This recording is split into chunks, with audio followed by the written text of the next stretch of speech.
అందరికీ నమస్తే అండి. గుత్తొంకాయ కూర అనేది ఎలా ప్రిపేర్ చేసుకోవాలనేది చెప్తాను. చాలా సింపుల్‌గా మనం దీనిని ప్రిపేర్ చేసుకోవచ్చు. టేస్ట్ అయితే చాలా బావుంటుంది. మనం ఈ గుత్తొంకాయ కూరకి వంకాయలు పెద్దవి కాకుండా చిన్న సైజు ఉంటే మట్టికి టేస్ట్ బావుంటుంది. చిన్న సైజు అయితే తీసుకోండి.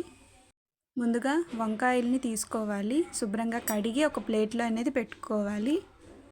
ఉల్లిపాయలు తీసుకోవాలి. నేను పెద్దది ఒక ఉల్లిపాయ తీసుకొని వాటిని చిన్న చిన్న ముక్కలుగా కట్ చేసి పెట్టాను. టమాటా కూడా ఒకటి తీసుకొని కట్ చేసుకొని పెట్టుకోవాలి. వెల్లుల్లిపాయలు ఒక 4 అయితే సరిపోతుంది.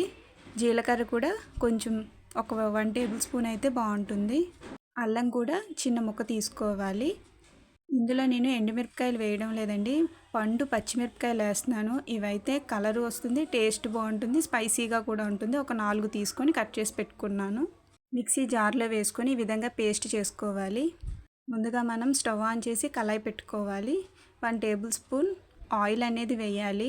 కళాయి కొంచెం హీట్ అయ్యాక అందులో మనం ఈ పేస్ట్ మొత్తం కూడా వేసి ఒక 5 మినిట్స్ పాటు పచ్చివాసన పోయేంత వరకు వేపాలి. అందులో మనం 1 టేబుల్ స్పూన్ సాల్ట్ అనేది వేయాలి. 1 టేబుల్ స్పూన్ గరం మసాలా కూడా వేయాలి. ఇది మొత్తం కూడా ఒకసారి కలుపుకొని కొంచెం దగ్గరికి అయ్యేటప్పటికి స్టవ్ అనేది ఆఫ్ చేసుకుంటే సరిపోతుంది. ఈ స్టేజ్లో ఉండేటప్పుడు స్టవ్ ఆఫ్ చేసుకుంటే సరిపోతుంది. మనం వంకాయల్ని తీసుకొని ఈ విధంగా కట్ చేసుకొని రెడీగా ఉంచుకోవాలి. ఆ పేస్ట్ చల్లారుతుంది లోపు. ఆ పేస్ట్ని మొత్తం కూడా వీటిలో ఇలాగా స్ప్రెడ్ చేసుకొని పెట్టుకోవాలి. ఇవన్నీ మొత్తం కూడా ఈ విధంగా ప్లేట్లో రెడీ చేసి పెట్టుకోవాలి. ఇందులో స్టవ్ ఆన్ చేసి కళాయి పెట్టి 2 టేబుల్ స్పూన్ ఆయిల్ అనేది వేయాలి. ఆయిల్ కొంచెం హీట్ అయ్యాక మనం ఈ వంకాయల్ని వేసుకోవాలి. మూత పెట్టుకొని ఒక 10 మినిట్స్ తర్వాత చూడాలి. మూత తీసి ఒకసారి కలుపుకొని కొంచెం వాటర్ అనేది వేయాలి.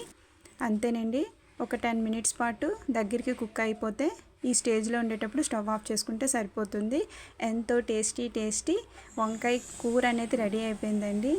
టేస్ట్ అయితే చాలా బాగుంటుంది. మీరు కూడా ట్రై చేయండి. సర్వే జన సుఖినో భవంతు, లోకా సమస్త సుఖినో భవంతు.